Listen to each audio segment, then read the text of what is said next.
Yeah. All right. In 3, 2, welcome back to another episode. And as you can tell, the budget just keeps increasing for our production. No, we've lost a couple of sponsors. And we've lost our choreographer, Abu Jamie. Yes, our producer, you mean. We've lost our producer. We've lost our set. We've lost our sponsors. So things are looking good. We can't even do a black fade out. I hope you can't see what's going on. Anyway, oh Jesus. All right, so this week's episode, but those things, they don't hold us back. We just grow stronger. Yeah, that's All right, so in this week's episode, we're looking at a subject that is not only enticing, but also revelatory. There you go. So, have you ever watched a movie and you've kind of felt the villain is 10 times cooler than the actual hero? Well, that's what we're talking about today. The cool villains that you want to be like, that you root for. And actually, you forgot to add something. Go on. That actually inspired audiences so much that they actually did sequels and threequels and, subsequent installments with the villain then kind of transforming as the anti-hero and the hero and so on and so forth. Exactly. So that villain is such a big part of the film and such a great character that it overshadows the hero. Correct. And then spurs on sequels and other films featuring that character. Precisely. All right, so let's kick it off with a big reveal. Go ahead. Ah, yes. Tony Montana. I mean, one that is quite obvious. A character that everybody knows and loves and quotes and is referenced in popular media and pop culture. Has inspired a computer game after him, which is important, I think. Sure. Okay. And I actually played that computer game. Okay, very good. Do you know how it starts, the computer game? Just before I... Please. So the idea is that after he gets gunned down by that gunman with the shades. Say hello to my little friend. Sosa's number one henchman. That actually... And he collapses into that pool. Right. And underneath the world is yours sign, that fluorescent light. Yes. That actually the computer game starts with, he actually survived. There was that kind of being perforated with all those bullets. He gets up, wipes out Sosa's army, and then tries to wreak havoc, seek vengeance on Sosa's empire. Very good. Very good. Very good. What is that video game called and on what console? I think it was on PlayStation, and it came out in I think 2005 or something like that. Never heard of that before. It was very good. They may have only had one sale. Now here's the thing, but contradictory to what you were saying, this hasn't really inspired a sequel.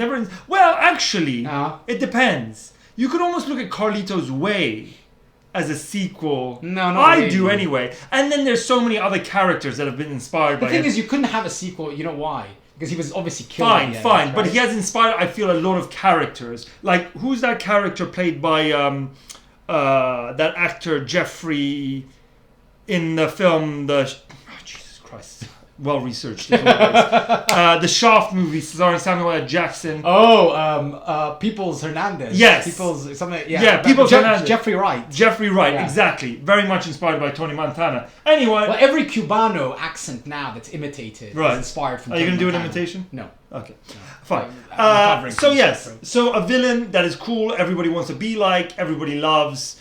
Although there wasn't really a hero in this film. By the way, I am not a massive fan of this film. No, I'm a fan of the film. I'm not actually a massive fan of the character. I actually never wanted to be like him. Right. And do you know why, ultimately? Because, he's not really, except for the bombast and all that, right? He's never really in control. He loses everything. He's a bit reckless. He's not very slick. He's from the ghetto. He's not exactly very like as Michael Corleone, he was much more aspirational as a character, right? Fair enough. But I mean, he's an 80s icon. Very good. Right? Okay, so By the way, forgive us for the lighting as well. I know that's gone downhill. A lot of things have gone downhill, but let's move on. All right, okay. Arnie and Terminator. Now, what I love about this is that what they did with Terminator 1, obviously an iconic film, he was the villain, but he was a standout character. People didn't know if the film was going to be successful because of the way he talks, because of his size, the way he looks, all of that kind of stuff. They smashed it. Many sequels made after that, but really T1 and T2 are the main ones. And T2, what's really clever about that is that in the first one, he was this crazy, unstoppable machine, bloodthirsty, like the most evil android, robot, whatever you want to call it. And then in number 2, he's like the saving angel. Yes, that's right. You know? But this is the perfect example. This is the perfect example of what we were talking about. Yeah. The villain dominates proceedings so much that there's the subsequent sequels. Even if you have to bring him back to life, you have to resurrect him. Sure. Right? You bring him back to life, and he's had how many since then? Like Rise of the Machines. Sure. Terrible. So many. Genesis, terrible. Yeah. And so on and so forth. But nevertheless. But based on the strength of this first film and this one character. Exactly. Billions made. Exactly. All right. So we're going on. This is a good one. I have to say this is a good one. I mean, one of your idols. Somebody you. I mean. Talk about inspiration. Dress for the occasion. Go on. Well, I mean, first of all, he's like I wouldn't call him an out and out villain, but he was the kind of archetypal 90s villain, right? A bit more vague, a bit more, you know, a bit more on the fringes of being a villain, right? Because he was, you know, he was playing like an alter ego essentially, right? But I mean, ultimately, like this has real enduring resonance. I mean, the attire, the hair. I mean, do you remember we'd go out? Yeah. Man, you'd go out and like what year did this come out? Basically, what I'm doing now. Basically, what year did this come out? 97, 98, I think. After that, for about 4 years of us going out here and there, in every nightclub there was somebody dressed like this. Absolutely. And it usually was me, basically. No, but anyway. No, but there's definitely inspirational. Me, not a big fan. No? Not of this movie. I don't know. It kind of like, I feel like it really builds up and it's really clever up to a certain point, and then at the end it kind of. But what about his performance? He's good, and also Edward Norton bothers me. But you know what? Unusual one. But by the way, despite his acting credentials, no Oscar nomination for this. Probably his most famous role, I would say. In any case. This is one of your picks. Go ahead. Definitely. Okay, I'm not saying he's that cool, right? But actually, yet he might be the coolest. Because throughout the Usual Suspects, Kaiser Soze, played by Kevin Spacey. Very good. Why is he so good? Because throughout the whole movie, let's say a 1 hour, 40-minute runtime, right? He's portraying himself as this weakling. Sure. As this kind of... I mean, spoilers here. Go ahead. As he's under interrogation, or he's getting smacked around. Even when he's giving the voiceover and he's giving the kind of the flashbacks, he's the one being smacked around, all that kind of stuff, right? Telling people about how this big like drug raid went down, and so on and so forth. And then somehow, in the last 2 minutes, which actually, if those 2 minutes don't exist, this movie is not memorable. This character is not memorable. No. He doesn't win an Oscar for this. So just 2 minutes of, you know, the grand reveal at the end, right? Yeah. When he kind of, without saying anything, in fact, he just, you know, like his posture changes. I get it. His manner, his swagger changes. Or everything changes, and he becomes like ingrained in like the public's consciousness as one of the great. And by the way, his name. Fine. I'll give you forever the name, immortalized. but has not inspired a sequel. No. He's not really kind of idolized in any way. I think you're wrong about that. Okay, go on. maybe I'm wrong. Go on. And yeah, he's a bit of a weakling for most of the film. So, I don't know. For me, not that cool. But also, the problem with this film is I think that after your first watch, if you don't know about it, it kind of loses its appeal after that. I don't know. You know what? Every single time the final scene happens, when Chaz Palminteri realizes he's been duped and the coffee cup falls in slow motion, right? Yes. The hairs on the back of my neck stand up. Well, at least it's not the hairs on your ass. Let's go. One of my personal favorites. Now, many of you may be wondering who the hell this is or what the hell this movie is. If they're wondering, they shouldn't be watching this podcast. That's true. This is David Suchet playing Naji Hassan, part of Abu Yaffa terrorist group. Naji Hassan. In Executive Decision. What terrorist group? Sorry, repeat that. Abu Yaffa. Abu Yaffa. Yeah. Okay. A terrorist group. Right. Who's committed. Do you condemn them, though? That's what I want to know. Do you condemn Abu Yaffa? I don't know. Do they have a right to exist? Hey. I don't know. Let's not go there. Anyway, Suchet, better known as Hercule Poirot, turns Arab terrorist in Executive Decision, as you said. And basically, first of all, you know, he's playing Hercule Poirot as like an Islamic fundamentalist terrorist, right? Yes. Very sophisticated, the very, very posh. I mean, he's probably Cambridge educated, right? As most of these terrorists are. And an ingenious... Aren't they, Suella? An ingenious plot committed to wiping out half the eastern seaboard with nerve agent. Smart. Right? Smart. But taken down ultimately by Yes. the good guys. Right. Right? Right. Aboard the aircraft. Uh-huh. But a very, very, very inspiring bad guy. Unfortunately, he gets, his comeuppance. What's his watch there? I don't know. It looks like a No, seconda to me. But you know what? I don't know about that, and I don't know the movie very well, but he has good receding slick back. By the way, very, very important, the receding slick back. Very good for a villain. Anyway, hasn't inspired a sequel. No. Not very idolized. He's not very cool, but hey, he's cool to you, and that's what counts. Let's Exactly. move on. You call this a guilty pleasure. Ah. A guilty pleasure cool villain, all right? Yes. Oh, sorry. Go on. This is what happens when our production. Come on. Okay. Go on. You Okay, go. Jack Nicholson in the 1989 Batman, the original Batman, some call it. Okay, now, Jack Nicholson, especially before he turns into the Joker in this film, is super cool. Okay. He's like the man. Yeah. He's like top dog. He's got the swag. He's got the cash. He's got the women. He's got it all. And then he just gets a bit crazy. Now, this has inspired so much. Yeah, it's absolutely. And if it wasn't for him in this Joker, now obviously the Joker character existed before this film, but he took it to another level. Yeah. You know, before it was a very camp character, Yeah. a very like silly character. He made it very cool. And from then on, you have Heath Ledger, you have Joaquin Phoenix, you have XYZ, whatever. Two Oscar-winning performances. Amazingly, imagine two Oscars. Him? No. Two people won Yes, Oscars for playing the Joker. It's unbelievable. Did Joaquin? Yes, for best actor and Heath Ledger. Oh no, but he didn't. Supporting. No. Okay. Although, fine. but his is it's funny because really when you think of what the Joker should look Right. like, it's always Yes. this with this smile and this. Yes. Obviously, they've kind of like how do you say? Yeah. They've kind of like.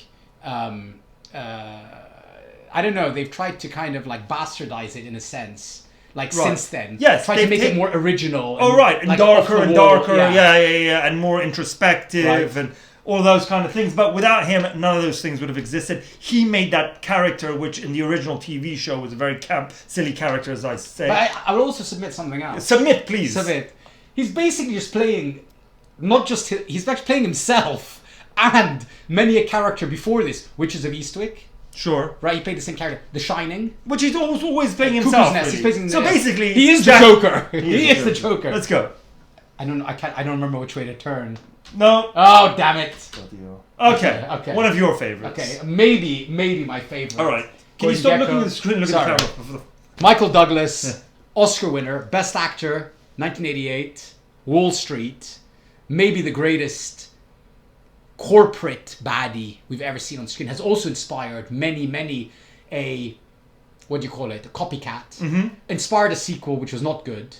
But his is actually a very interesting one because obviously he survives the conclusion of the first film. And then some, I don't know what it was, like 22, 23 years later, right? People like have been dressing like him, slicking their hair like him, wearing the Cartier Santos like him, suspenders. I mean, this Just the attitude. This The attitude. the iconography. It's all the iconography is Yes. captured in this. Even the red leather chair, right? The tall skyscraper with the big windows, all that. No, right? I can see that. I'm not a big fan of this film. However, You like number 2 more. I can't absolutely. I can't argue with what you're saying. Yeah. I mean, this is referenced all the time. Greed is good. Blah blah blah. So yeah, with regards to what we're kind of going after Yes. in this episode, he's bang on the money, as they say. He basically transforms. By the way, I have to say though, regrettably for someone who's obsessed with Wall Street, Yeah. transforms into this like Hallmark Channel like goodie in At the the end. second in the second Oh, film. right. Okay, which is unfortunate because they have to. I mean, kind it's of only do a that. minor cameo anyway. No, it's not. What do you mean the second Him? one? Yes, of course. The He's second in one. it. Of course. Oh, sorry. Oh no, Sheen has the cameo. Yes, she Oh, has a cameo. sorry. Yeah. But Oh, yeah. amazing. And by the way, so good was this performance. Very unusual. He's actually kind of the supporting actor in Wall Right. Street.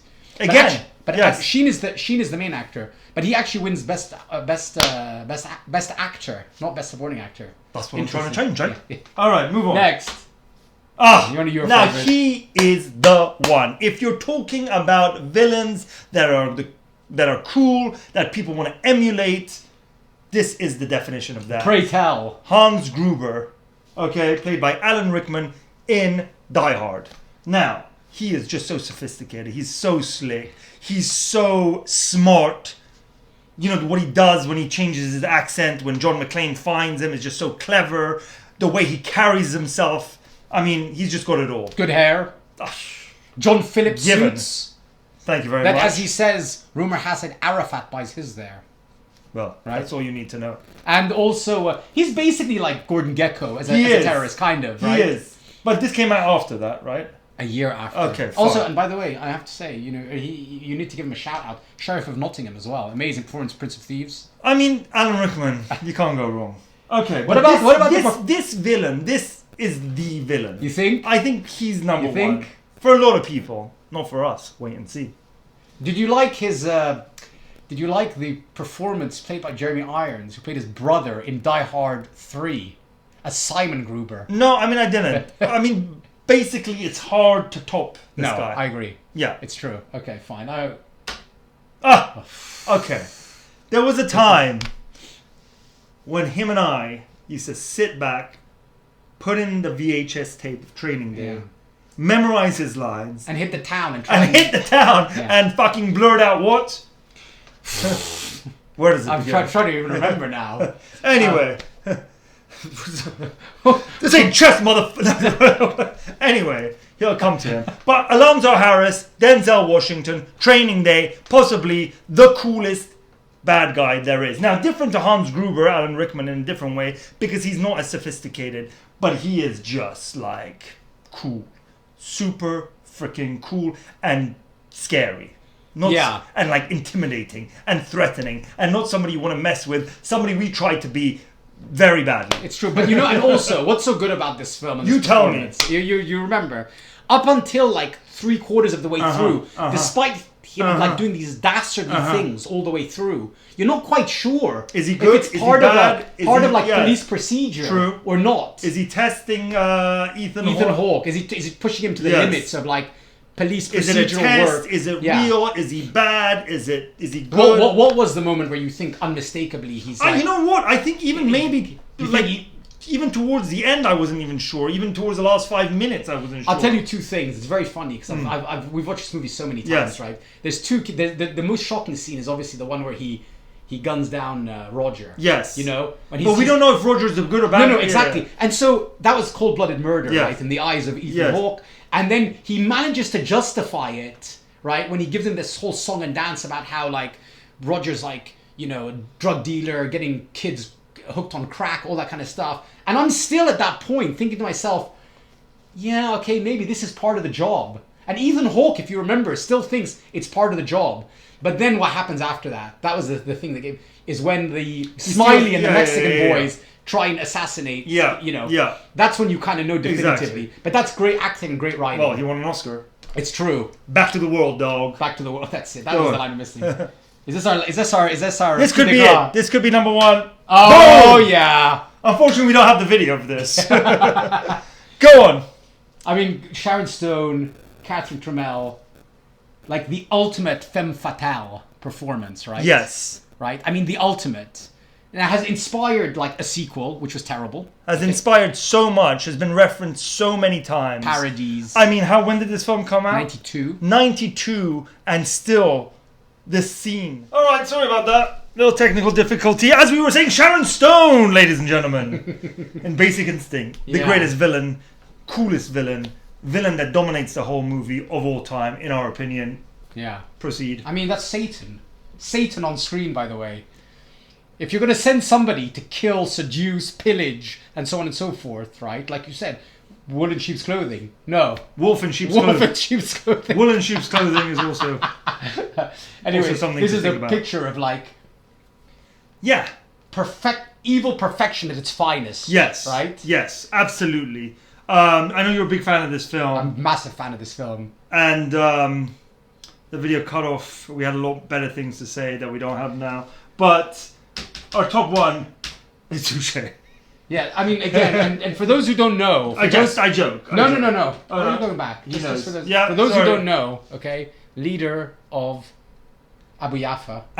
Actually, no, he's not the leader, he's the deputy. Abu Yaffa is the leader of Abu Yaffa. Okay. He's Naji Hassan.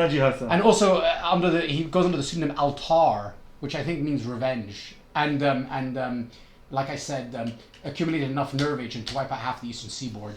So these are our cool villains that people kind of focus on over the heroes. And actually, her being the ultimate femme fatale, and the fact that it's inspired so many movies that to this day, when did this film come out? 92? 92, people are still doing the crossover leg thing.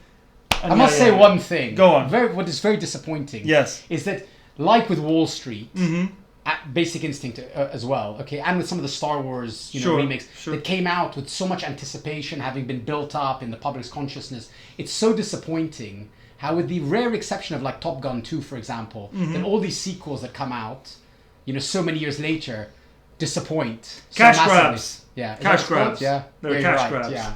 And unfortunately... sorry, I forgot to say. We're not grabbing any cash. The exception to the rule was actually one of the finest movies we've seen of all time. I know what he's going to say. What are you going to say? He's going to say, Coming to America.